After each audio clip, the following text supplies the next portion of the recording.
Welcome back to another exciting episode of Meanwhile Back on the Podcast. I'm Frank McGuire. I'm Christina Dudumas. I'm Saba Mir. Hello out there. Welcome back to our pod. Now, this may be weird to say, but I feel like I should share this with you guys. This podcast is really becoming a kind of catharsis for me. I love getting together with this amazing group of people. Saba, Christina, Jeff, Chris. We haven't seen Chris on the show in a while, but he's still involved, guys. Just a heads up. He's just taking some time off. You know, I love getting together with these people and having the opportunity just to, geek out. And to be honest with you, these geek out sessions are so needed right now for me. I've been a little stressed as of late. I don't know if any of you have ever had a nightmare roommate. Well, I finally just got rid of mine. And I got to tell you, it just feels so good. He's gone. Let the good times roll. In the middle of the apocalypse, let the good times roll. But let the good times roll. So, guys, we have a out of this world episode for you today. But before I tell all of you wonderful people what today's episode is about, I want to thank you for your continued love and support. We appreciate you guys so much. Now, if this is your first episode of Meanwhile, welcome, new friend. You didn't happen to bring some beer with you? No? Oh, what kind of friend are you?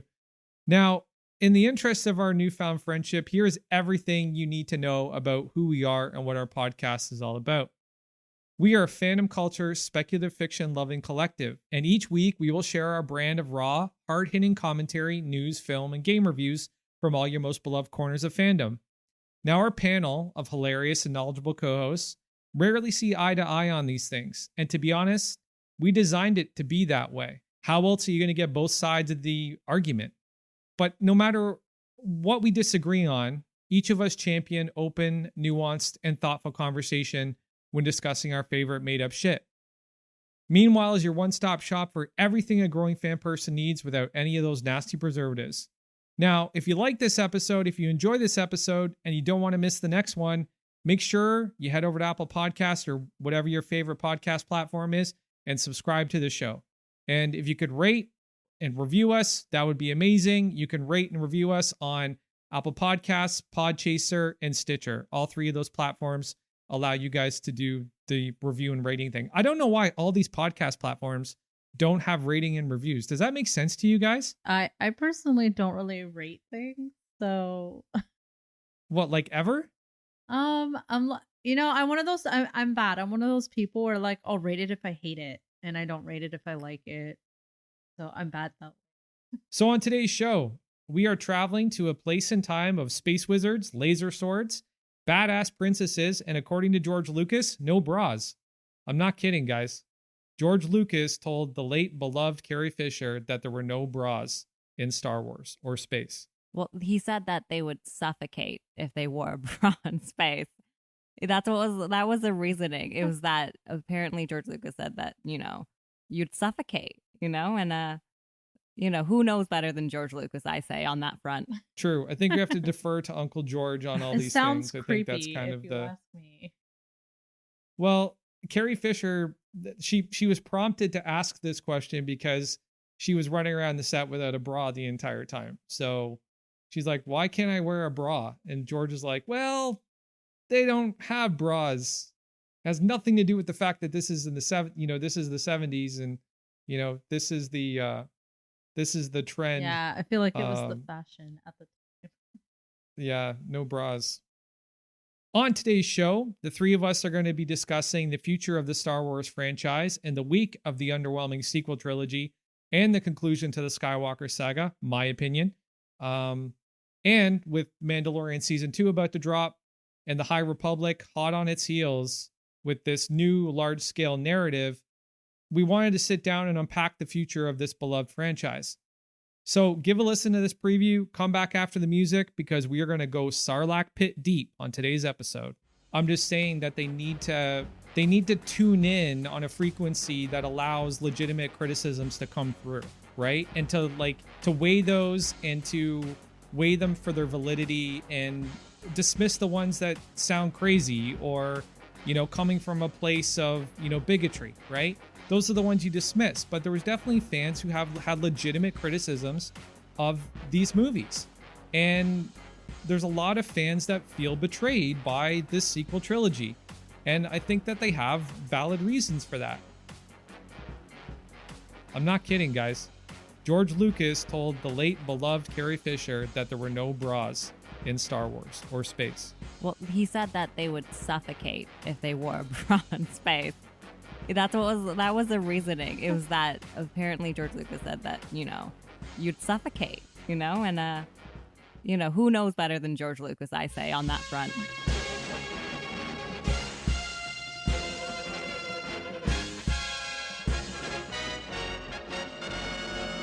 Meanwhile, back on the podcast, 4 colossal nerds named Saba, Chris, Christina, and Frank have set out to take on a great darkness that has enveloped the world of fandom with their powers of common sense and the strength to take on even the most butthurt Twitter mobs and insufferable comment section trolls. They fight for truth, objectivity, and nuance in the conversation and debate over fictional made-up shit.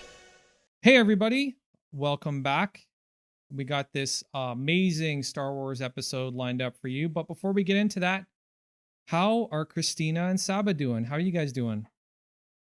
Actually, Halloween is just around the corner, so I'm figuring out what costumes I'm going to wear. I'm supposed to like costume talk. Oh, Costume yeah. talk. Okay, here we go. I have a few that are like, I have some that I already have. So last year I was Tomb Raider, and I already have that. So I was like, I could just do that again. It's quite an easy outfit. The other one I have is Uhura from Star Trek. Okay. Which is also pretty easy. And then the third one I also was thinking of making is Tifa from Final Fantasy VII, because that's easy enough to do and my hair is long now. But the only thing is I'm going to a virtual Halloween party. So it really doesn't matter, at the end of the day. But it kind of does, in a sense. Because I'll still be sitting in that chair or wherever I'll be sitting or standing in. And then we'll only see a little bit of it. But I will make sure that, I get up. And especially if I work hard on it, I want people to appreciate it. Okay, don't take this personal, but that sounds absolutely horrible. I would never I don't think I could ever bring myself to go to a virtual any party. I think I went to the same party. It doesn't. Yeah, Christina Wow. is going. But actually, they're really fun because we play games. Like Among Us is like the new thing we do. Like Jackbox a little bit. There's like fun Zoom games you kind of play that. It's definitely not like, music and people like dancing. If it was that, it'd be a little weird. I know Christina's been to I've that, been to though, so that. I don't want to She judge. has. Christina has. Yes, she has. Christina, tell us about these virtual dance parties. Basically you just have to do something fun with your lights. Get something crazy, maybe something that blinks and is a color. And you just wear some crazy outfit with sparkles. Are you a dress up for Halloween person, Frank? I am, but not for a virtual party. Not for yourself. You won't dress up and like hand out candy. No. Fuck I no. am, No. in my defense, I actually on Halloween night am having a bit of a real party, but usually, every year it's with my friends. This year it's with my little nieces and nephew because they're in my social Nice. circle. So they're dressing up. One is going to be Baby Shark because that's all the rage, and then my oldest What's niece. Baby Shark? And why It's- is it all the rage? It's just the song. If you haven't heard of it, then you must be Okay. living The under a kids rock. thing, It's like Frank. it gets in your head. You probably don't want to hear it. But my Copy oldest that. niece, I'm reading Harry Potter to her. I've Yeah. started like in the summer, and so she's super into Hermione Granger, and so she wants to dress up as that, which just like really tickles my heart. So I was like, I remember dressing up as Hermione Granger when I was probably like close to her age. So yeah, that'll be like actual Halloween, which is pretty nice, low key.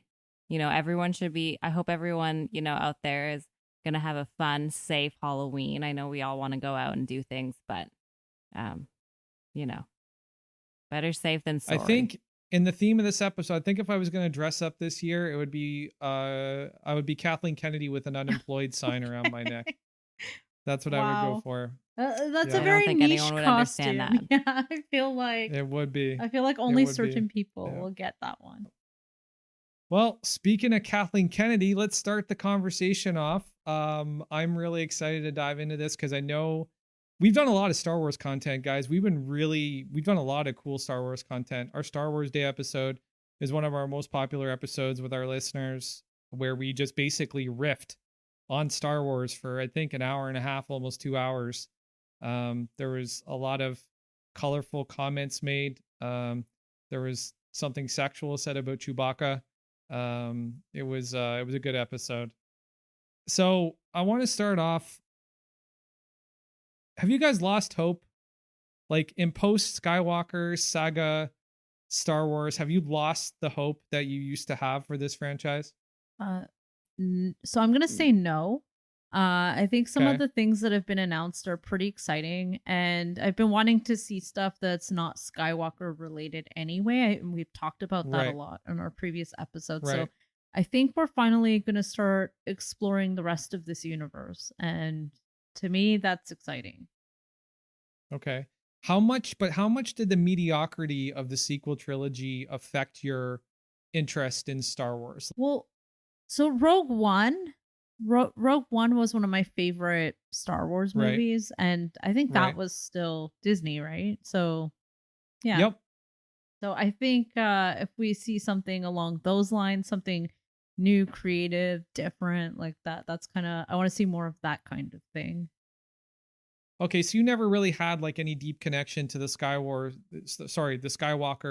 mythology. Like you just wanted Star Wars. Like you just wanted that universe, that world. So there wasn't any real emotional connection to the actual Skywalker storyline for you. So when we got Rey, and we thought she was not going to be a Skywalker, and this was somehow going to go into some other direction, I was excited for that. Yeah. But then obviously, too. as that trilogy went on, I kind of became less interested in the overall thread of what the story was. I enjoyed each of the movies separately, but I just didn't enjoy them as a trilogy. I didn't feel like they told a cohesive story. So. Okay, no, that to me that makes absolute sense. Again, the cohesive vision of this actual project is definitely something I want to go into.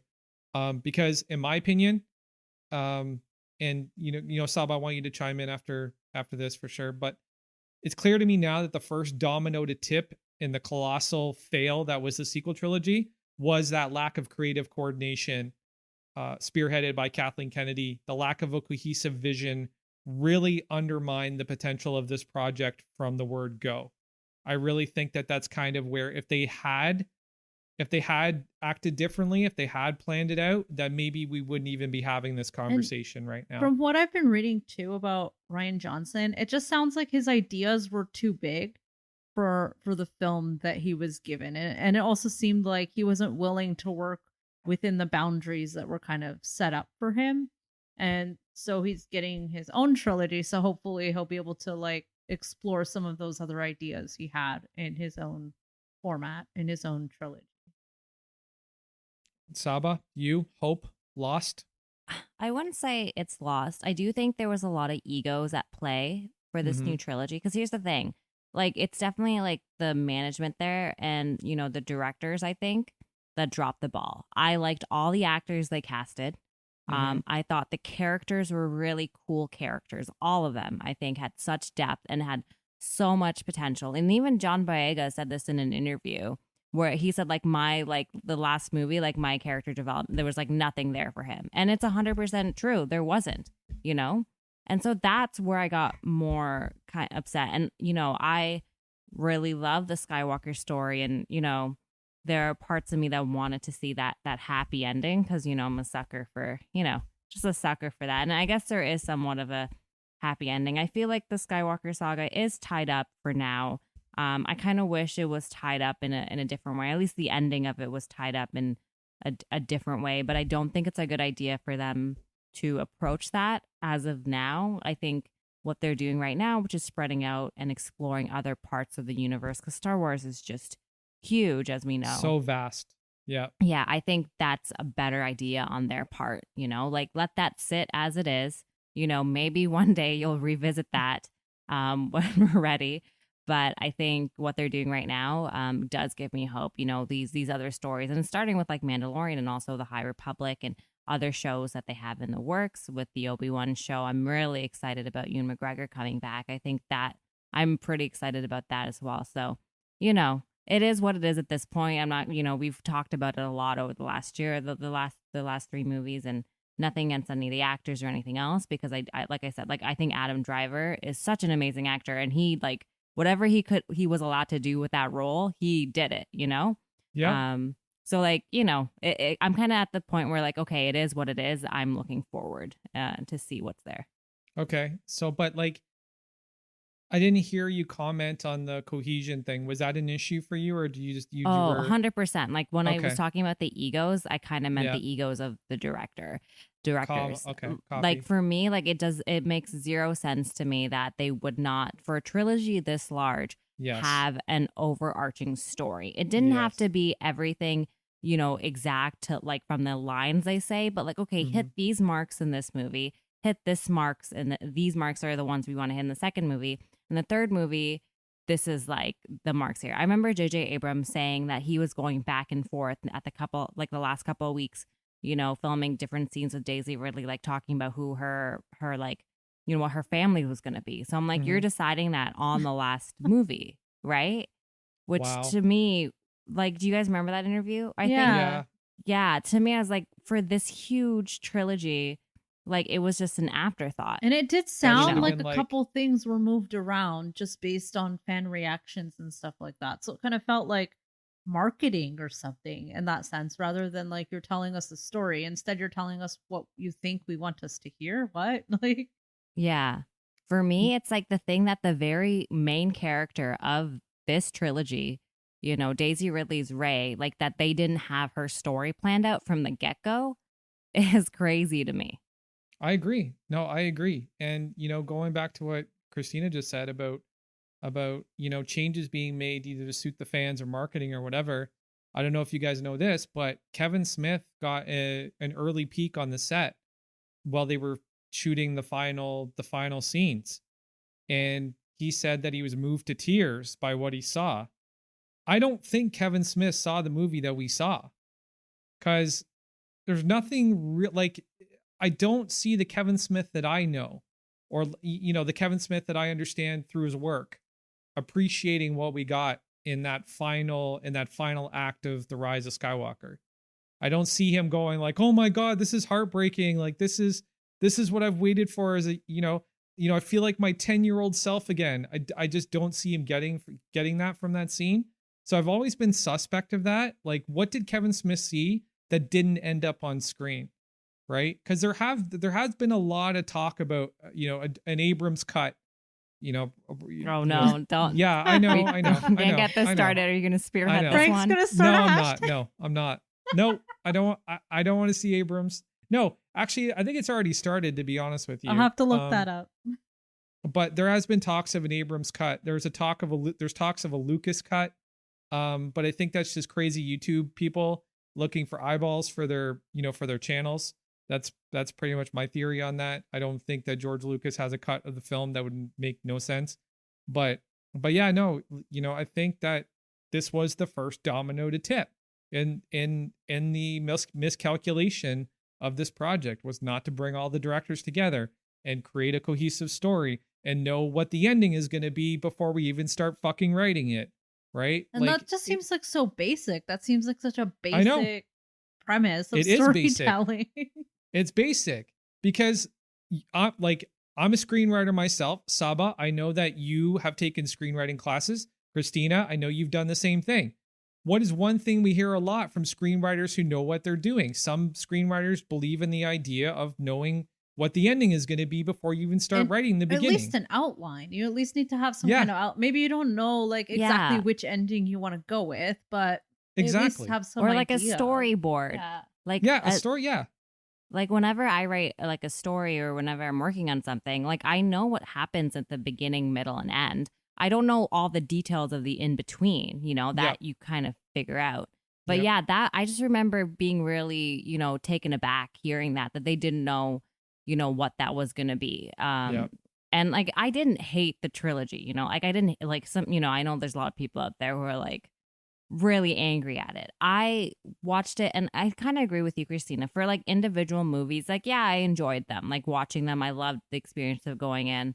and seeing them. And the third one, I think, would have made sense if they introduced some of the concepts that they had in there in the second movie, like looking for those like Wayfinder you know what I mean? The whole sort of whatever. We're not getting into the whole thing, but you know, I think it would have made sense if they kind of introduced some of those concepts and sprinkle them throughout the movie. Because it just felt like, okay, we got to, you know, fix everything here. Okay, we got to answer for this here. And then, like, let's do this. And, you know, let's retcon that thing. And, yeah, it just kind of felt like that. But overall, like, I didn't hate the trilogy. You know, and I grew up at the time that the original prequels were out and people hated them. I didn't hate them because they came out. I don't even think I was, like, 10 years old yet when they were out. So, like, I was watching them as a kid. And as a kid, like, any of that stuff is amazing. So I didn't have the hate for the prequels that other people had. But I don't know, you know, these days people appreciate the prequels more. I don't know. That might be the case in the future for this trilogy. I don't know. I had been introduced to the old movies at a young age, so I had a really strong affinity towards those old movies, and kind of like even just the style of them. You know, there's no it's not really CGI too much. It's very like simple kind of filming, and there's DNA. Yeah. There's DNA in it. There's a lot of DNA in it. It feels like a film. They feel more like a film rather than this like big action movie. So for me, that's kind of like what I liked. And that's what I prefer about Star Wars. So that's also why I like Rogue One. Rogue One kind of has more of that vibe to me. I don't know. Right. Well, the other thing I keep coming back to as a fan is that the overall tone and approach of the new sequels. Now, clearly, one of Disney's big goals was to reimagine Star Wars' cinematic universe as something for a new and younger audience. They were really leaning heavily on audience benchmarks, like creating a more diverse cast, characters that appealed to a more socially conscious and more progressive audience. And they definitely ticked a lot of those boxes. But let's face it, they maybe half ticked most of those boxes. It sort of worked. But people are attached to those characters and people are upset with what they did to their diverse characters. So yeah, like honestly, like what's the point? Like John Boyega in that interview said, like, you know, Rose's character and his character were really just like written off onto the wayside in the third movie. And I really do like the idea of, you know, Finn having the Force, like this stormtrooper having, you know, that this like the Force is making this reemergence. I would have loved that. I would have loved that. I thought that's what was happening too. That would have been amazing. You know what I think happened? I think that was the direction they were going to go, and then they started talking to their Chinese investors, and they're like, "We're not going to have a Black Jedi. Fuck that shit. That's not happening." I don't there's know. already been a Black Jedi, but maybe. No, I mean like a Black lead Jedi, okay. Like because look what happened when they put him in the poster, right? With the lightsaber. That got minimized for another shot, right? They've used another shot. They wouldn't do that shot with him with the lightsaber, the one from the first trailer we got. I'm just thinking maybe Rian Johnson wanted to go that direction and J.J. Abrams didn't. Maybe they had a disagreement about that. I don't know, because J.J. Abrams is the one that like, so John Boyega, I remember this story that he said that he was in this like movie called Attack the Block. And he was walking down a hallway and J.J. Abrams saw him, and it was like years before Star Wars, and he was like, "Hey, I'm going to cast you in something someday." And then like John Boyega was like, "People say that all the time." And he's like, and then I got a call from J.J. Abrams and I got I did an audition and got cast in like Star Wars a couple of years later. So it feels like J.J. was like a big like component and like, you know, and pushing him. I really just, I don't understand what happened to that last script and why like their storyline suffered so much, in my opinion. Yeah, no, I think it did. It to me felt more like JJ wanted the old characters to be a bigger part of his story and didn't really like embrace the new characters as much. Like, I don't think he was against the diversity or anything like that. I just think that he didn't like those characters as much as he liked the old ones. In my opinion, I think Finn's character treaded a dangerous line of stereotype. I really do. You know, the loud, you know, African-American best friend, you know, all the woos, all the whoops. It just kind of, it kind of just reminded me of Tyrese in Fast and the Furious. Okay. I will say the woos and whoops were okay for me just because that's what they did in the other like Star Wars movies. I will say in the third movie, in the first two, I didn't quite see that. In the third movie, I don't know if it's a stereotype. I will say that he was kind of reduced to like a best friend kind of role for whatever reason. Yeah. But yeah, like, and I really I love all the characters. There's no character that I have anything against. I think they were such solid characters that maybe were done a bit of a disservice. Yeah. Yeah. No, agree with I definitely agree with you there too. Now, here's the thing, like, we're talking about the current status of Star Wars. And one of the things I wanted to kind of touch on is that even though Star Wars was doing a good job of addressing, or Lucasfilm and Disney were doing a good job of addressing the wants and the needs of the current audience, or the audience that their target audience, the one that they were going after, the one that they were trying to create, they did a horrible job of listening to the legacy fan base. Like, the fans that have been with them from the moment the Tantive 4 glided across that screen being pursued by that Imperial Star Destroyer, they failed to even try and weigh the sentiments of that core fan base and customer base, because they let the media almost use blanket statements. Granted, Star Wars has had some very, very toxic people in it, very toxic people, right? The ones that, went on to Kelly Marie Tran's Instagram and, basically berated her for her ethnicity and her appearance, and, this, telling her that she was too heavy and just being horrible fucking people to her.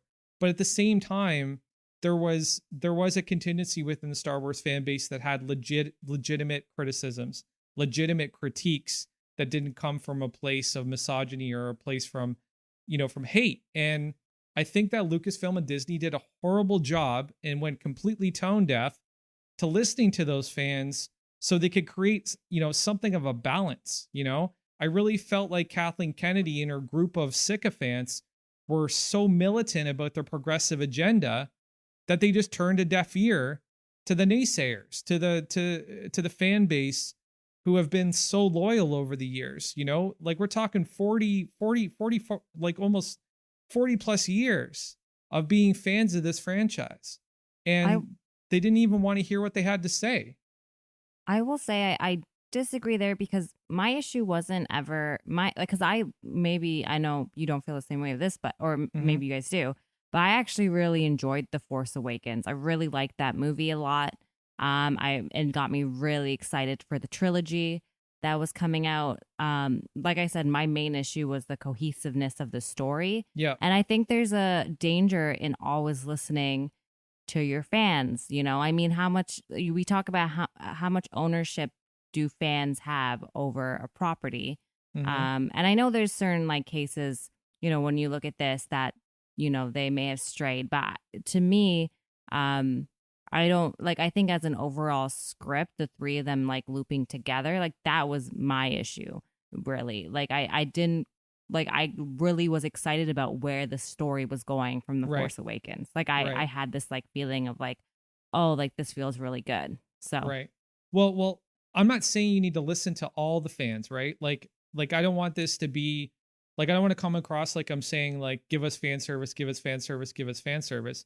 I'm just saying that they need to tune in on a frequency that allows legitimate criticisms to come through, right? And to weigh those and to weigh them for their validity, and dismiss the ones that sound crazy or coming from a place of bigotry, right? Those are the ones you dismiss. But there was definitely fans who have had legitimate criticisms of these movies. And there's a lot of fans that feel betrayed by this sequel trilogy. And I think that they have valid reasons for that. I think they did try to listen between the second and third movie, but it didn't it didn't end up with a good result. Well, that's the thing. I don't think they started listening until too late, because I think that's why that was a big part of why we got The Mandalorian, is because it's basically porno for original trilogy guys, or original trilogy fans. That's more or less what The Mandalorian is. Like, it's basically like a Star Wars fucking theme park that's, geared around the original trilogy. I don't know how anybody could argue anything different, because it's literally everything from the original trilogy that everybody says that they love pops up in The Mandalorian. Well, and well, then here's the thing. So I look at the Force Awakens and that that the new trilogy Mhm. that just came out, and like I look at my oldest niece and my oldest nephew, and like I said, the Last Jedi, I didn't. I mean, I liked watching the movie. I didn't hate it at Love all, that but movie. it wasn't like my favorite movie of them. Mhm. But like my niece watched that movie a lot. She loved it. She absolutely loved it, and I don't know if they've seen the third one as of yet, actually, but they've seen the first two. And them as kids like watching this movie, and they've actually have seen some of the originals already. It was really funny because my nephew said, he's like, Saba, do you know Darth Vader is Luke's father? And I was like, really? Oh my gosh, I had no clue. But it was really funny like hearing him figure that out for the first time. Anyway, but they really did enjoy watching it. So I do think it brought in It definitely this did. a different Yeah. audience, Yeah, who, it definitely did. yeah, who will later on go on to appreciate the original trilogy or maybe the prequels. And, my niece and nephew definitely don't watch The Mandalorian yet, I don't think, but, maybe one day they will, or maybe they'll watch like Clone Wars and get into that. So I do think it did its job in terms, at least the first one, in terms of like, and the second and third of introducing like this newer generation to it. Yeah, no, they checked all those boxes. They did a fantastic job. And let's not forget, primarily their business is theme parks and merchandising and other film properties that are geared towards children. It makes total marketing sense for them to do what they did. They needed to reinvent those stories for a younger audience. And that's why we got that kind of beat for beat remake, my opinion, of The Force Awakens, right? For me, The Force Awakens was a like a beat for beat retelling of A New Hope in a lot of different ways. So that's been my experience with The Force Awakens.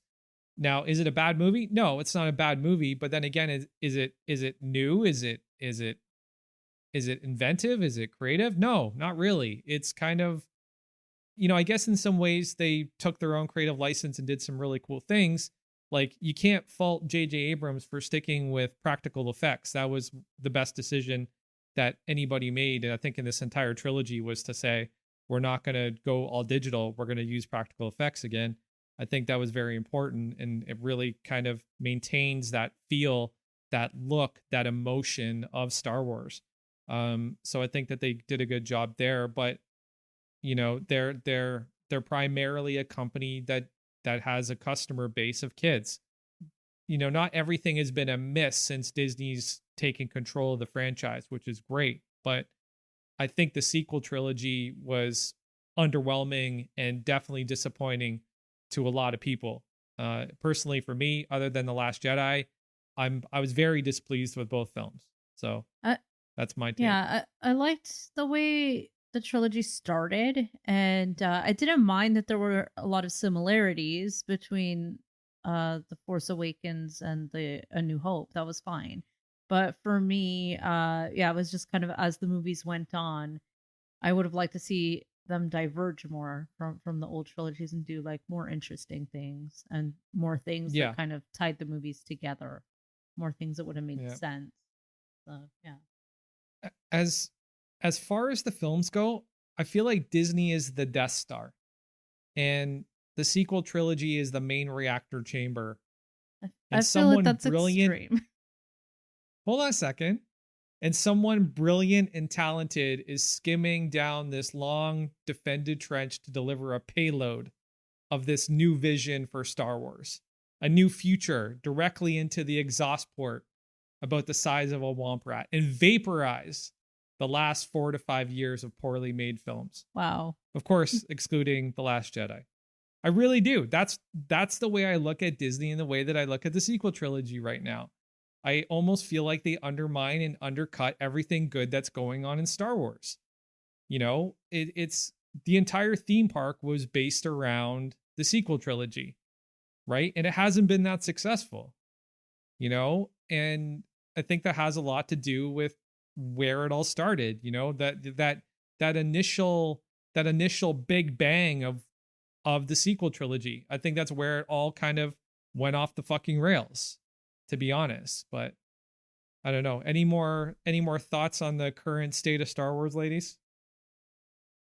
No, I think we should probably stop here. We could probably, go on for another hour just about this. Yeah. And to be honest with you, I pulled a lot of punches in this breakdown. So, we'll move on. We'll get to the good stuff. So the future of Star Wars. Yeah. You know what? Like, I'll be completely honest with you guys.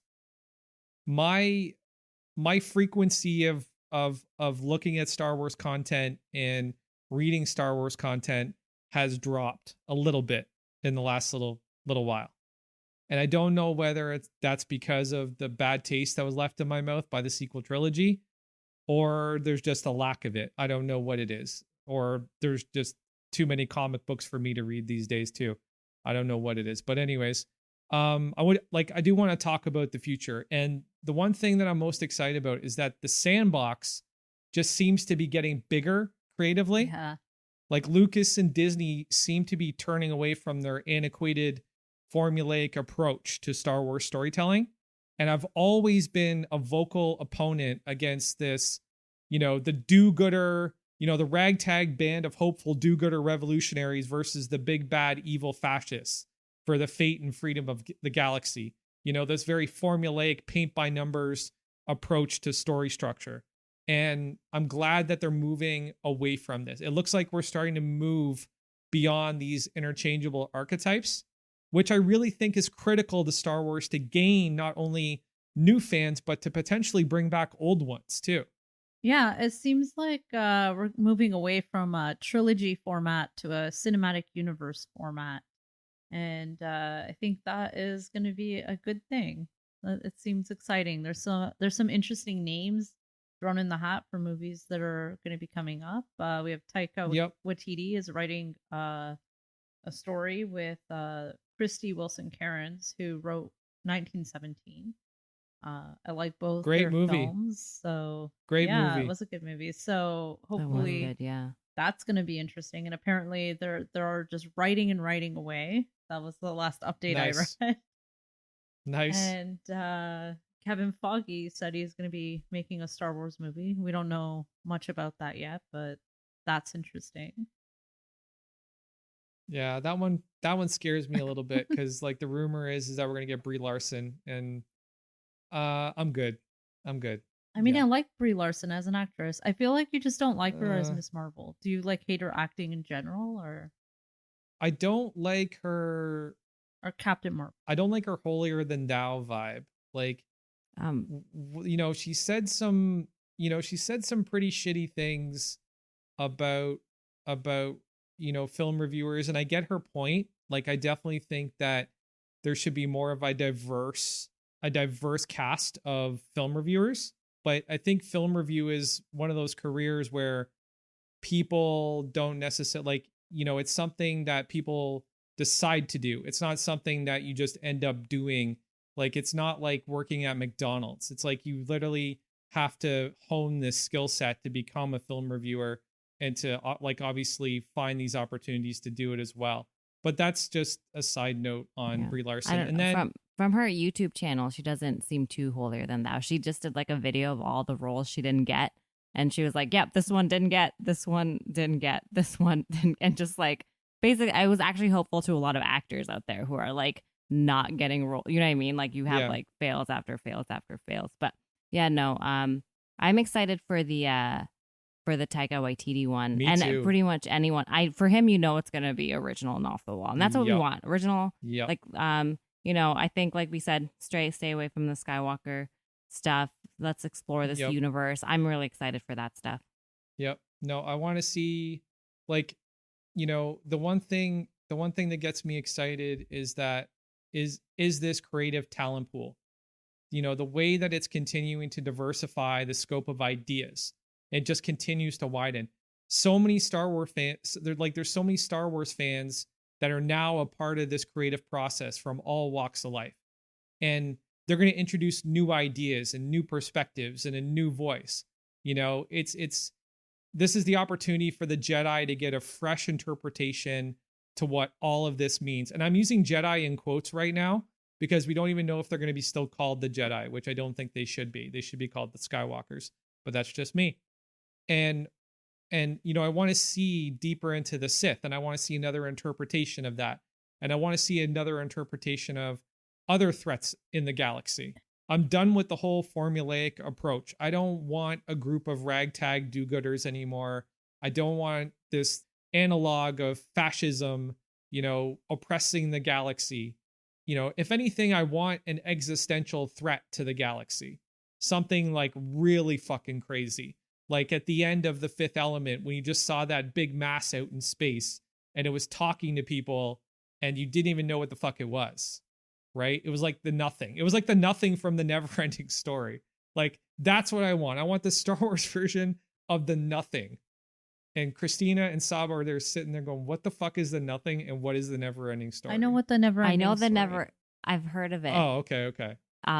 My like cousin's kid like literally would just rewatch the beginning of it over and over again.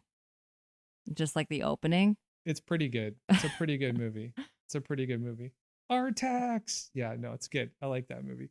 But yeah, you know, I think that this is opening up a lot of you know, new and exciting channels to really kind of look at the franchise and to say, you know, we can go in this direction, or we can go in this direction, or we can go in this direction. And I'm excited to see the galaxy diversify. Yeah. You know, like, and to be honest with you, I get frustrated when I don't see aliens playing lead roles. I don't know why. I just do. If you're going to shoot something in space, give me an alien with a really cool fucking backstory.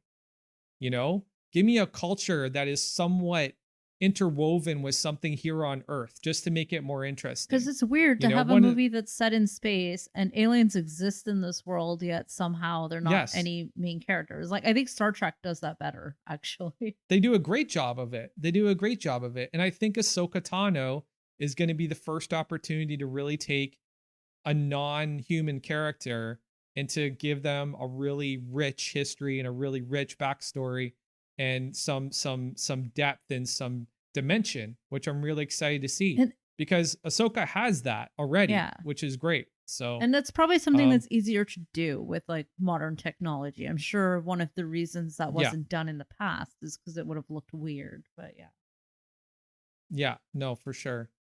Saba, what about you? What's your future wish list for the Star Wars franchise? Or like, what are the things you're most looking forward to? I want to see the dark side of Star Wars. Like kind of what you said, like, you know, there's that do-gooder. I love do-gooders.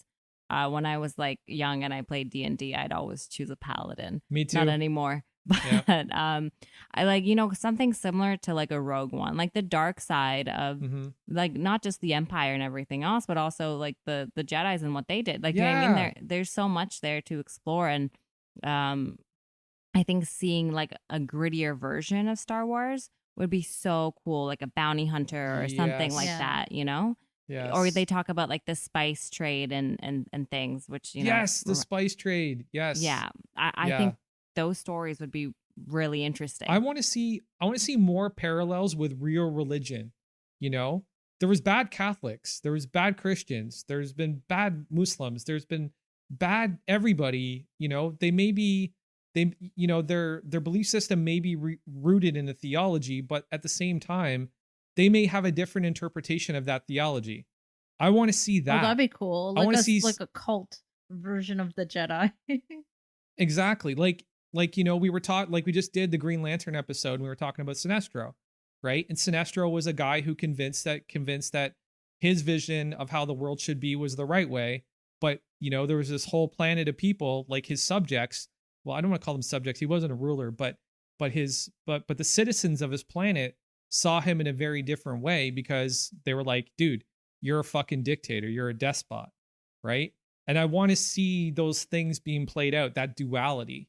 And Star Wars is so rich with that. But I guess Vader kind of did that. He had like a fall from grace.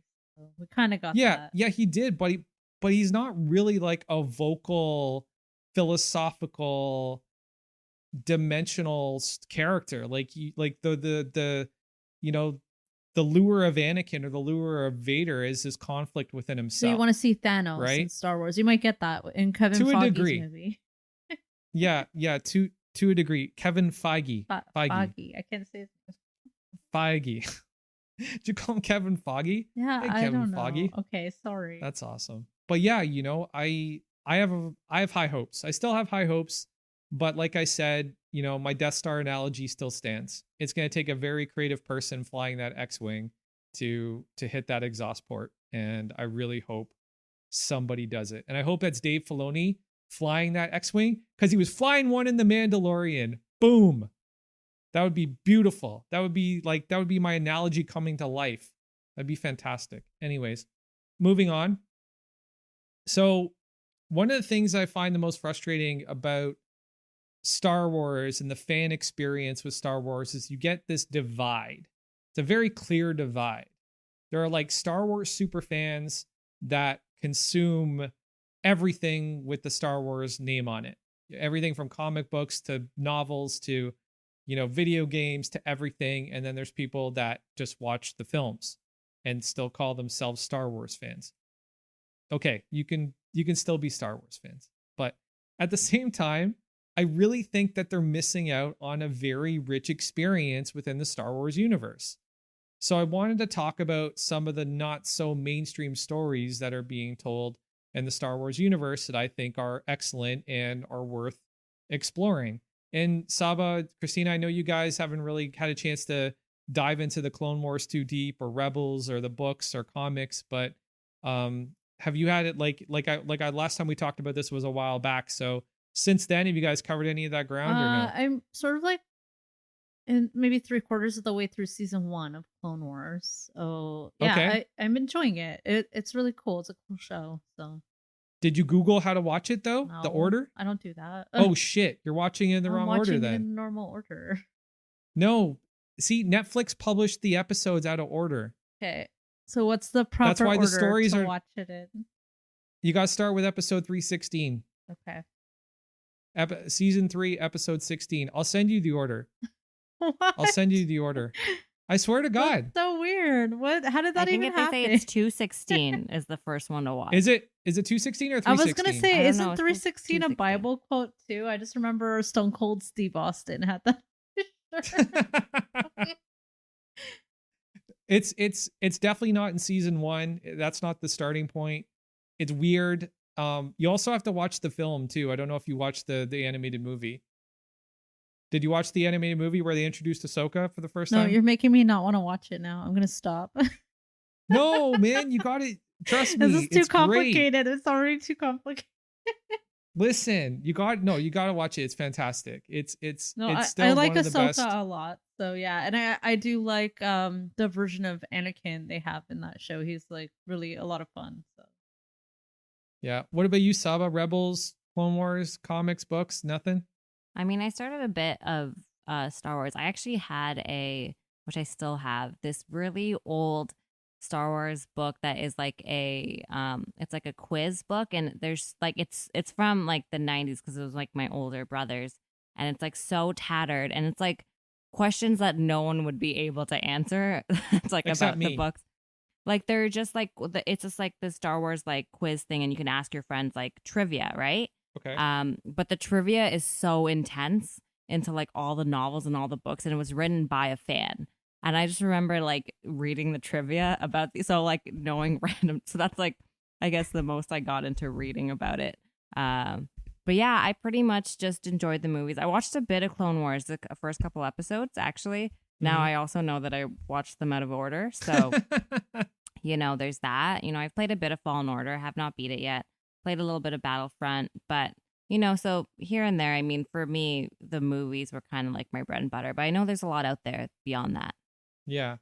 And one of the things I think is really important to establish with this style of storytelling away from the movies is you get the opportunity, or the creators get the opportunity to really kind of spread out, you know? The characters get richer. You know, timing and pacing finds a more kind of natural rhythm. You know, we see things happen in a more kind of organic at a more organic pace. You know, and I really feel like the storytelling itself gets richer through having this larger landscape to kind of play in, this larger, not having the time constraints of a feature film. I think the time constraints of a feature film can be kind of a pain in the ass, because there's a lot of people who have been conditioned to look at a feature film in a certain, at certain times they're expecting this to happen or this to happen or this to happen or this to happen. And when it doesn't meet that formulaic approach, some people get really disassociated with the actual cinematic experience. They're like, oh, kind of takes them out of the movie. When you get into these larger sandboxes, you just have a lot more freedom as a creative. There's a lot more freedom to do the things that you want to do without having to worry about time constraints. So I think that just lends itself just to a better end product. And this speaks volumes about Dave Filoni too, because that's like, he's the guy behind Rebels, he's the guy behind Clone Wars, and coincidentally, he's the guy behind The Mandalorian, which is like the new bar, the new benchmark for Star Wars storytelling in the world of Star Wars. The fans love it, the critics love it, and The Mandalorian could be classified as the new benchmark of Star Wars storytelling. It's not shocking that the stuff that came before Mandalorian, that Filoni kind of has his DNA in, is so respected and so well executed and so well lauded by the fans, So, speaking of Filoni and speaking of The Mandalorian, that's kind of where we're headed next. I want to talk about The Mandalorian and really kind of dive into where our heads are at after this trailer that we got and all these unconfirmed rumors about casting and characters and the whole nine. I also want to get into whether The Mandalorian is really the future of Star Wars storytelling. Is it really going to be kind of the crown jewel in the Star Wars crown? I think those are some interesting things to explore. So let's start with the trailer. Okay, guys. So, we thought that it might be fun to kind of break down this trailer together. So we're going to tell you when to start the trailer. If you're listening at home or on your phone or whatever, tell you when to start the trailer. We'll tell you when we're going to pause, when we're going to talk about stuff. And so let's get into this Mandalorian trailer. So I'm going to click play. I'm on 000 on YouTube. I'm click play in 3, 2, 1, play. All right. The first thing we're going to see is the Razor Crest looking a little beaten up. A little worse for wear. Yeah, it's it's a little worse for wear, isn't it? Fucking back doors hanging open. There's like it's like when you're driving and your trunk is open and someone has to like tell you that nobody's around. Oh, we got some throat singers. I love baby. I miss that baby carriage. The carriage is different now, isn't it? It's more like there's the child. Oh, Banthas and sand people. So I thought this was Hoth. As soon as I see a snow planet, I think Hoth, but I don't think it's Hoth. I think it's Ilum. I always think of that video. That's what everyone game is saying. Yeah. Where you had to like so time. Sabine. Pause. Yeah. Yeah. So a lot of people are thinking that is Sabine from Rebels. Sabine Wren. Yeah, that's what everybody's going with. I definitely think it's Sabine. I don't know if you guys noticed, but in the last episode of Rebels, they darkened her skin more. I swear to fucking God. That's weird. I swear to God, it was the weirdest thing. Or something. No, she's always been of some kind of ethnicity, but in Star Wars, it's always unexplained. Okay. Right? She kind of looks Asian in a way, like she kind of looks Asian. But it's not. Again, it's not like really an alien explained. ethnicity. You mean? No. No, she's definitely a human being. Okay. Like she's a Mandalorian, right? And Mandalorians can be kind of they're kind of all over the place as far as their ethnicities go, obviously, right? And I think maybe this was to help set up the fact that Din Djarin was going to be a Latinx. It was going to be played by a Latinx actor. And I think this is also to kind of help the idea that they were going to bring Sabine into The Mandalorian, but they weren't going to make her as light-skinned as she was in the animated series. because that's kind of what my takeaway is. Like, if you look at Sabine at the end of Rebels, she's a little bit darker, and her hair has changed a little bit darker too. Like, she went with a darker purple. So, and Sasha Banks, who this is, she's a WWE superstar. Apparently. Oh, I know her. I'm not into wrestling. Yeah, she's pretty big. Yeah. Yeah, I'm not into wrestling at all. It's fun. But she rocks purple hair. She has purple hair. So I don't know, but I think it's Sabine. Everybody was like, it's Ahsoka. No, that's not Ahsoka. Ahsoka has head tails and they're gigantic, and that's not Ahsoka. She also has face markings. So Ahsoka has tribal markings. So that's not Ahsoka. That is probably Sabine Wren. Okay. That makes more sense. Play. Oh, I love this voiceover. They're talking about the Jedi. I love when anybody talks about the Jedi, especially in like a mystical way. Like they're like this order of like secrecy, and I just love like the it. travel part I'm a of this, sucker. the adventure. I'm a sucker for an X-wing. Love X-wings. Oh, I like that. There's Grief and what's her face? Kara. Jetpack. Yeah. Jetpacks. Yep. That's Ilum. Oh, they're a wrestling That's match. got to be Ilum. Yeah, that's what everyone is saying, that they gotta do be think Ilum. that is Ilum, actually. It's got to be Ilum. And if you're listening and you don't know what Ilum is, there's a lot of Ilum in the Clone Wars. Ilum is the planet where the Jedis go to get their first lightsaber crystals. And it has a Jedi temple on the planet, and it's really fucking spooky and mystical and all that. So, yeah. So I think this is Ilum. I think that obviously Din Djarin is tracing back the path of the Jedi, and this has taken him to Ilum, and he's probably going to see the ghost of somebody there. That's my guess. I think he's going to see a Force vision of like Yoda or Qui-Gon Jinn, or possibly, no, it won't be Obi-Wan Kenobi because he's still alive. But I think it's going to be Yoda or Qui-Gon Jinn or an older Jedi, and they're going to tell him exactly who the child is or something like that. That's my guess. I think you're on the right track. I mean, especially with, Baby Yoda with the Force and everything else. Yeah. I think there is going to be something there. Back in the first season when I said you need to return him to his kind, I was thinking like, oh, it's going to be other people like Yoda, but it makes more sense actually that it is the Jedi being his kind. So yeah, definitely something to do with that for sure. Yeah. Okay, here we go. 3, 2, 1, play. Okay. Oh, I love this little scene here. Oh yeah. Where Baby Yoda just like just full and like goes like, all right, shit's going down. I'm just gonna like close. It's whistling this birds I love that time, he's baby. so It's good. whistling birds. Yeah, but also I just like how he like disappears. Baby Yoda's like, all right, Bye. I'm out for this one. Awesome, man. I love that there so was a excited for wrestling this match and they were in this like underground battle. That's so excited for this. Okay, so let's get into these character and casting rumors. This is crazy, guys. Like, this is really nuts.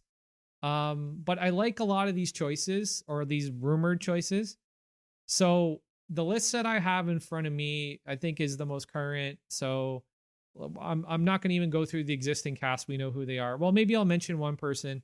Giancarlo Esposito is obviously coming back as Moff Gideon. We saw him with the Darksaber cutting his way out of that TIE fighter. The Darksaber has its own story. If you don't know it, the Darksaber was a symbol of leadership in in Mandalorian culture.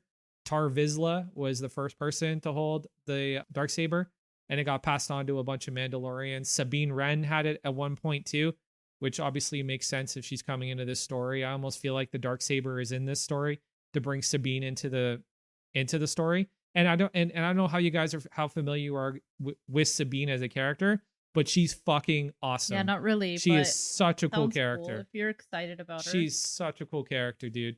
Like, she has dueling pistols. She uses explosives, and she's an artist. Like, she uses like explosive paint that like she'll graffiti bomb somewhere, but the paint will be explosive. And she'll like use that. It's really that just fucking reminds dope. me of She's playing really with cool. Snake from Super Smash Brothers. Oh yeah, it reminds me of playing with Batman with his foam in Arkham Asylum. You spray his foam and it explodes. Not his foam in a canister. Foam in a canister. It sounds like she would be fun in a video game. So yeah. She would. She would be a dope character for sure. Actually, you can play her in the Infinity games. Oh. Disney Infinity back in the day. Okay, so continuing on. So Michael Biehn, who was the guy in Terminator, Reese. Kyle Reese. Yeah, Michael Biehn. So he's apparently in this show. I don't know who he's going to be playing, but it's rumored he's going to be a bounty hunter. Tamara Morrison, who we all know as the original Jango Fett and Boba Fett, he is the analog. He is the Clone Zero. He's the guy that all the clone troopers were cloned from. So he's apparently going to show up in the series. We got Rosario Dawson is going to be Ahsoka Tano. That's the big rumor. Katie Sackhoff is going to be Bo-Katan, who is a Mandalorian and had a big role in the Clone Wars and in Rebels. She voiced both actors. She voiced both characters in both series. So that's why everybody thinks Katie Sackhoff is going to be playing Bo-Katan. If you look at Bo-Katan in animation, Katie Sackhoff can pass for her. So I think that's really cool. This one I'm really excited about because Timothy Olyphant is like the perfect person to play a sheriff because he plays a sheriff all the fucking time. If you've never seen Justified with Timothy Olyphant, go watch that series. It's fucking amazing. If you haven't seen Deadwood with Timothy Olyphant as a sheriff, go watch that series. It's even better than Justified. So Timothy Olyphant's supposed to be playing Cobb Vanth, who is a sheriff, apparently. I think he's on Tatooine. I think that's the story. And Cobb Vanth has stolen or repurposed Boba Fett's or reclaimed Boba Fett's armor, and he's walking around with it. That's the speculation. So I don't know, guys. How legit do you think all these things are? Because we've seen Tamara Morrison be like he's on IMDb right now in the first episode, or sorry, in the first season. Second season, Rosario Dawson is on IMDb for second season. Katie Sackhoff is on IMDb for second season. But like all these other people, and even like Rosario Dawson hasn't confirmed that she is Ahsoka Tano yet. So who thinks that we're actually going to see Ahsoka Tano in season 2 of Mandalorian? I feel like we will. I don't know. They just they've been letting this rumor go on for so long without saying anything about it. You know what I mean? Yeah. That at this point they must know this is like part of like the marketing of it. I mean, I guess it's better not to say anything so people assume. But like you said, like even like Timothy Olyphant. I mean, I've seen him a lot in like Conan O'Brien interviews, and I love him in those because him and Conan O'Brien are very good friends. He's very, very funny.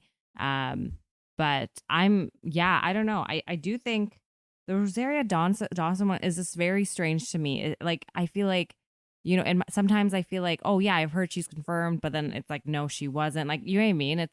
There's a lot of up things. And down. It's totally up and down. And I don't know if you guys saw, but recently they released a package for a lightsaber product, Ahsoka Tano's lightsaber, and the artist's depiction of the character on the box looks like Rosario Dawson. Like it looks like Rosario Dawson as Ahsoka Tano. I feel like if she is in it, it's probably might not be a main character in this. So well, like where she fits into the character hierarchy, I really don't think the fans care about that shit at this point. I think all they care about is whether they get to see her or not. I think this is kind of like this is a turning moment in Star Wars if it happens. We're getting probably one of the most important Jedis in the history of the Jedi being turned into a live action character, and with an actress with the pedigree that Rosario Dawson has. It's pretty big. So I think that's what everybody's kind of more worried about. Like, we didn't find out that Ahsoka Tano was in Rebels until season 2, I think. I think it was season 2. Yeah, I think it was season 2. Oh no, I don't want to give away. Oops. I almost gave it away. Well, go watch Rebels, people. I remember reading that she was going to get her own show. So I think that they wouldn't, they might like just introduce her in this, and then she'll probably have like some kind of spin-off or something. Maybe she's got her own book. I have it. It's good. She's my favorite Jedi by far, without a doubt. She's my favorite Jedi. I think because there's already so much going on. I hope that they don't try to also tell like her story in this, because it seems like she's it ties in character. though. Well, it kind of ties in though. At the end of like, spoiler alert, okay, that we're gonna have to talk about this, but at the end of Rebels, Ahsoka, there's a change in her. She's no longer a Jedi. She's no longer a warrior. She's something else. She's almost like she almost looks like a Force priestess at the end. Like she's wearing this huge robe. She's got a staff. She looks like Gandalf basically. And she's going on this journey with Sabine to find somebody. And I think that's kind of where these things are going to intersect, because Mando is out looking for the child's people, their species, and Sabine and Ahsoka are out looking for their friend. So I think that this is kind of where the intersection is going to happen. This is where the collision is going to happen, is they're going to find each other as they're both on these journeys. And then there'll be some sort of like, I'll help you, you help me. And if Ahsoka Tano is tied into this story, as soon as she sees this child, she's going to lose her shit. She'll be like, what the fuck? Yoda had a baby? That's like the first thing she's going to say. But it would be a very weird thing if Ahsoka Tano saw a smaller version of Yoda and didn't ask if it was Yoda's baby. It's almost common sense, right? I think so, yeah. I think she would say something like that. And also, I mean, for her, I think the reason it makes sense introducing her in, or another Jedi who knew Yoda, because she'll know like the significance behind it, you know? Mm-hmm. Especially, you know, that type of species, which we don't even know a lot about. We don't even know its fucking name, dude. Yeah, which is very strange for Star Wars, actually. Yep. But season is really cloaked in a lot of mystery. I think they did that on purpose. And I wonder if it's like, there's a lot of expectations. There's been ups and downs. So I think they're just, keeping the cards close to their chest. From the trailer, they don't really show, other than like Sabine, everything else. And even that is conjecture on our part. I do like that they're bringing the worlds together, though, that they're bringing Clone Wars and Rebels and these other things that people might want to explore now into this main universe, because there's so many fans of that and it is canon, but they're not quite aware of it and, might see that as like an other thing. But the fact that it's being pulled into Mando, which is a live action, I think is cool that they're starting to connect the dots there. Yeah, and all these characters are connected. That's the thing. Like Katie Sackhoff's character, or rumored character, Bo-Katan, her and Ahsoka Tano had an alliance at the end of Clone Wars. The last season that just passed. They know each other. They know each other very well, and they've come to depend on each other. So who knows what the fuck can happen here? I think it's gonna get pretty crazy. And then Tamara Morrison, like, yes, he's Boba Fett. Like, well, he's Jango Fett. Right? We never saw under Boba Fett's helmet, but he's Jango Fett and Boba was his son. So you would assume that he's the same like he looks the same. So, well, they're clones too. But anyways, my point is with the Tamara Morrison thing is you could easily argue that it's just going to be a clone. Like it could be Rex, right? Because Rex has a relationship with Ahsoka. Rex has a relationship with Bo-Katan. Rex has a relationship with, most of these characters. He could be just a surviving clone trooper. So I don't know whether it's going to be Boba Fett or not. And honestly, as much as, Boba Fett's fine, but he's not like we've never really got any cool backstory about this guy at all. I think everybody just jerks off over his armor. Like, oh my God, he looks so fucking cool.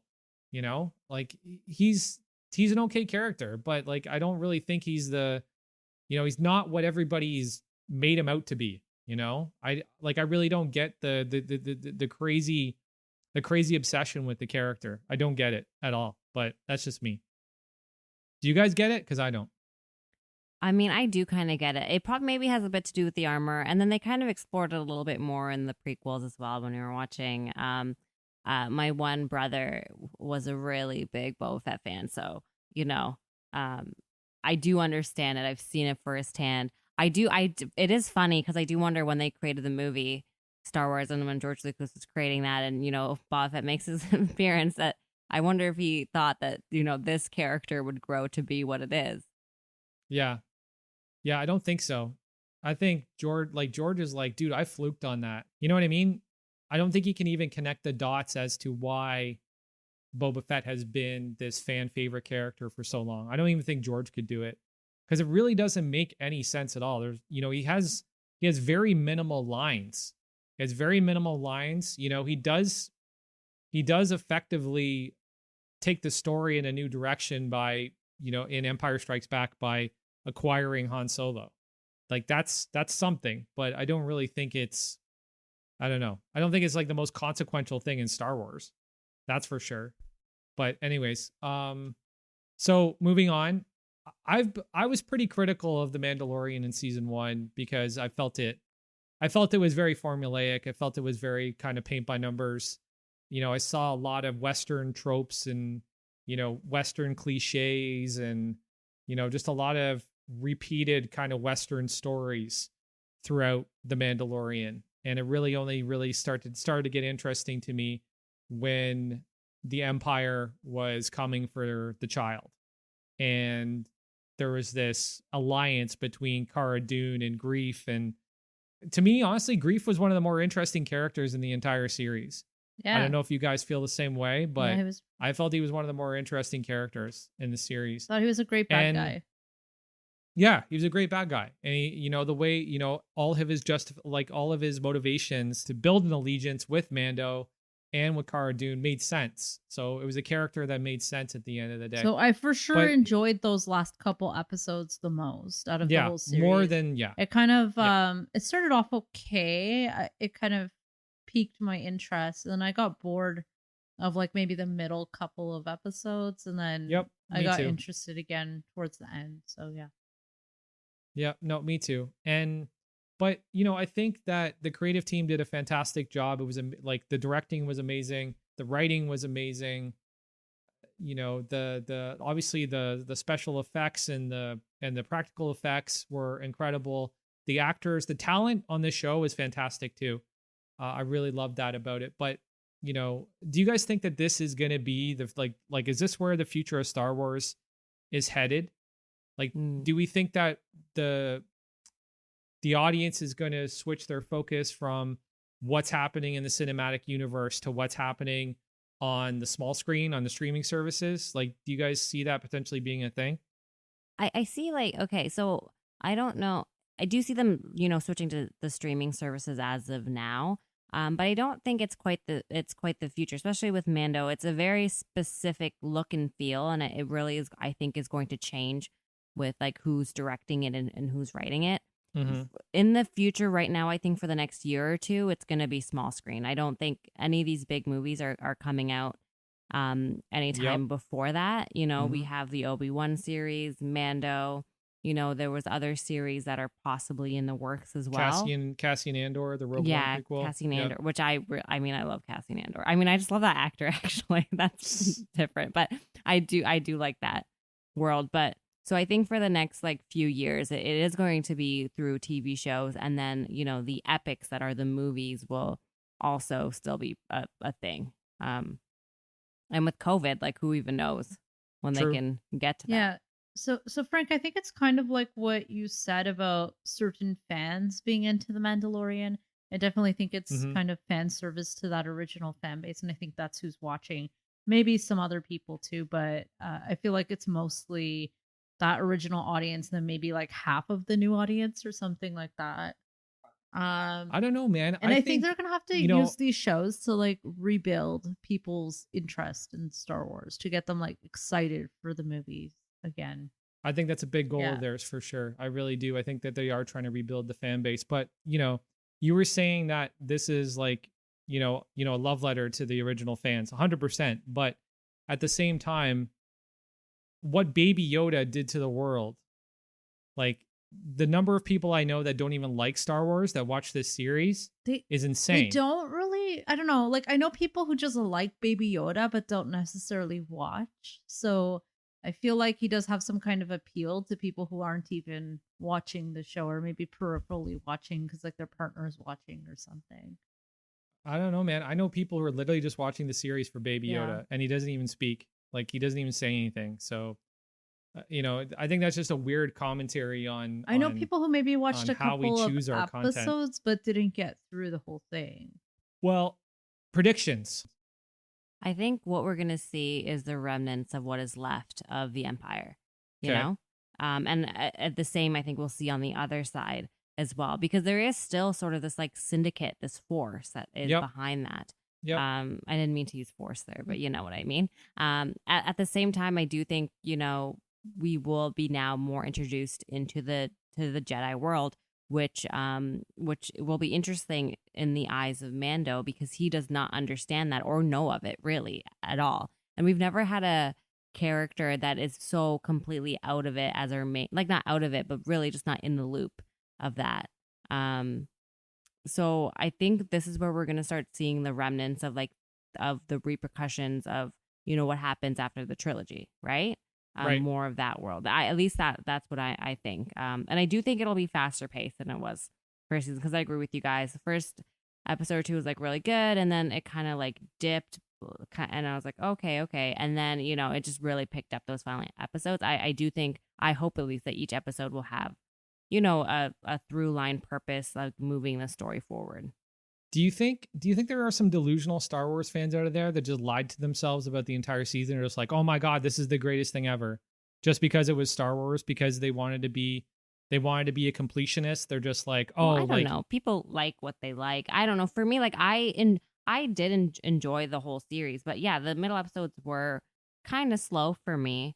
And I think there could be people who like enjoyed them a lot. I enjoyed bits and parts of them, but yeah, I really do think like the beginning and the end, like it finished with a bang and started with a bang, and hopefully they can keep that going. I don't think there'll be like standalone episodes anymore. Yeah, no. Well, see, there's I don't know, there are people with mixed feelings about that, whether there will be like these episodic stories within this. I hope not. I just hope it's just this giant thread. I hope we're going from planet to planet, meeting new people. Mando's trying to find the baby's people, right? Find their species, find the Jedi or whatever. Like that's really all I want. I definitely don't want these bottle episodes where, or these, these episodic stories where everything is kind of shut down after 30 minutes. You know what I'm saying? Like, I'm really not interested in that. I want to see more of a larger kind of spread arc, as far as the story goes. Christina, what do you think we're going to see in season 2, and what are some of your predictions? It does look like Baby Yoda is kind of central to this story. So I've seen a lot of theories that maybe he's going to talk. I could see that happening. It does look like he's getting stronger. So maybe we'll hear him say something for the first time. I also saw one theory where people think Moff Gideon is going to get his revenge, and maybe like Cara Dune is going to die or something. So that's interesting. Okay. Well, what do you think the larger story is going to be, though? Like, do you think it's exactly what we're hearing in that voiceover, that he's on his way to try and find the Jedi or try to find the baby species? Yeah, like I think all of that makes sense. Okay. It carries through from season 1. So for sure, I think that's going to be central to the story. And then I think we'll see him interact with people he knows, or maybe get into situations where he's too hot and has to go into hiding again, and whatever. So I think we'll see a lot of like that same sort of thing as we did in season 1. But yeah. Cool. Now, I'm going to throw a curveball at you because I want to see what your reaction would be. Would you guys be into Din Djarin becoming a Jedi? No. Yeah. Me neither. No, I don't see that happening for him. No. Yeah, if they did that, that'd be just way out of, that'd be like a real jump the shark, and I don't think they need to do that. Yeah, that would be the cartwheel blowjob of fan service. It doesn't seem to fit with the overall direction of where they're going with the rest of their cinematic universe, if we want to call it that. Right. So yeah, I hope that they don't do that. Would you want to see him start training as a Jedi, become a Padawan to somebody? No. Or No, I don't think they're gonna go that way at all. I really like. Yeah, I think Baby Yoda maybe, but I think he already has. If they did that, He already has it'd his be own weird. motivations, and like his life is set. He's got his goals. Yeah, if he became a Padawan, what? Like, I can't Yeah, no, I hear see you. that at all. No, I'm the same way. Okay, what about Luke? This thing has been touch and go from Tatooine a couple of times. So, are we gonna see a small screen version of Luke at some point?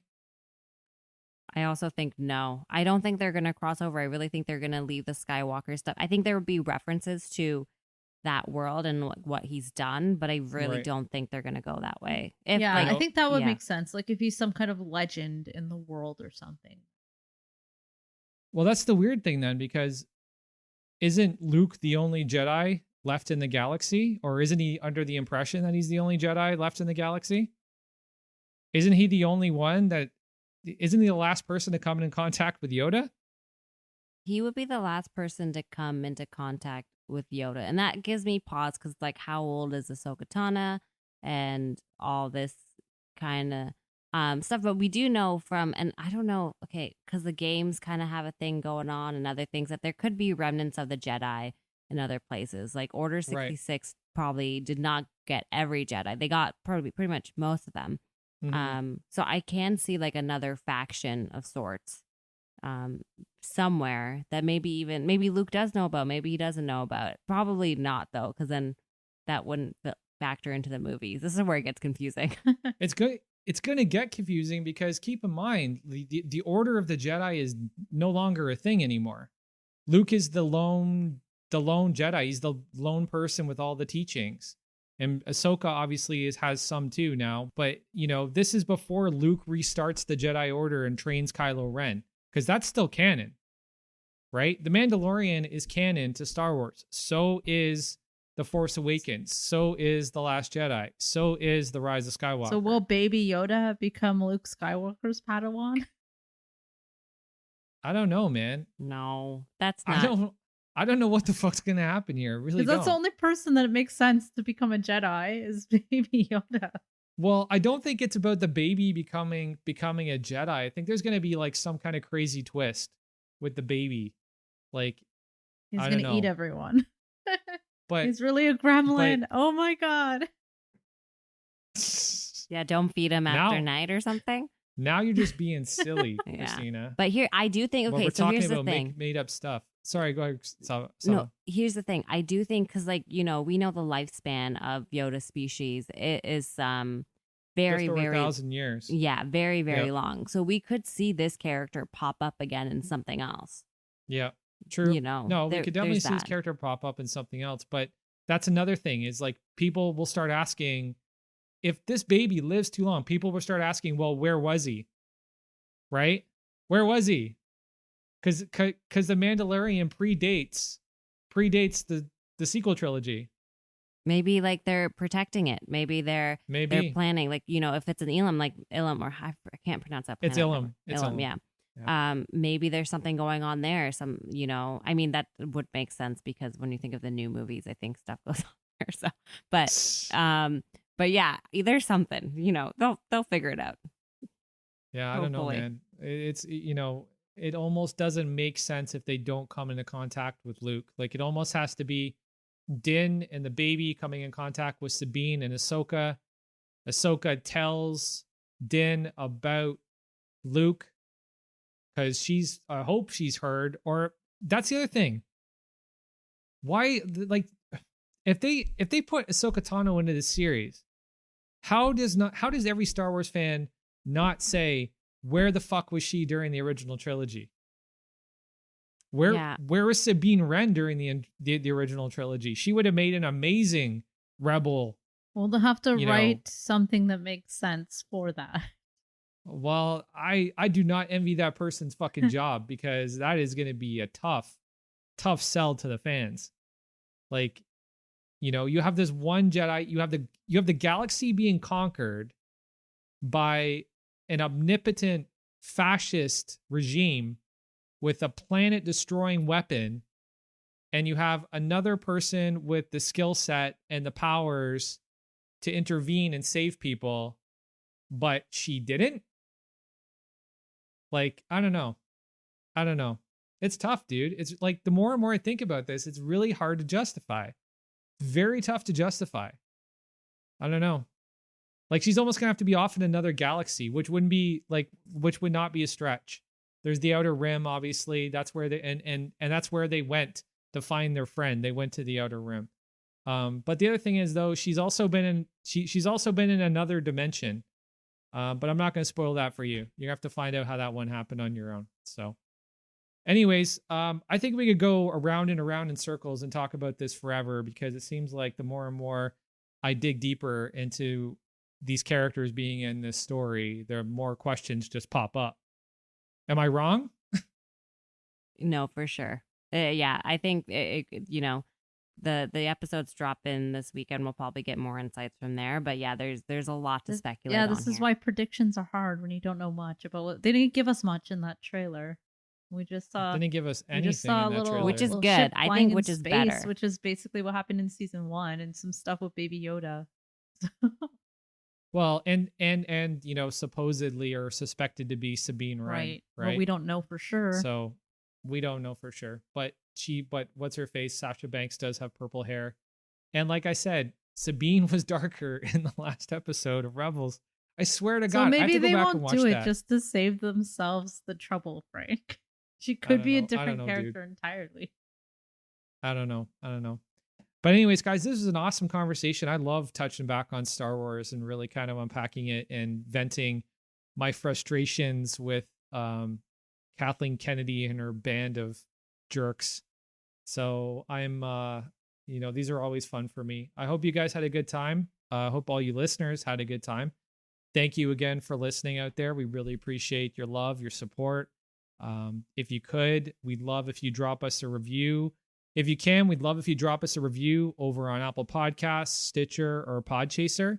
Let us know what you think about the show. We'd love to hear your thoughts and your feelings. Any ideas that you have for upcoming episode, we'd love to hear them. We do pay attention to that stuff because if we want to improve the show, you guys are an excellent source to help us do that. So we do take all these things into account. So you're going to listen to your fans, unlike some people. Exactly. I listen to my fans, unlike some people. Star Wars. Jesus. But yeah, so if you guys could do that for us, that would be great. Also, follow us on Instagram at meanwhile_pod. Same on Twitter, meanwhile_pod. And our YouTube channel, which is up and running and has lots of cool content on it, mostly episodes. Meanwhile, back on the podcast on YouTube. Thank you so much for joining us. We're going to sign off here. I'm Frank McGuire. I'm Christina Dudamas. I'm Saba Mir. Peace.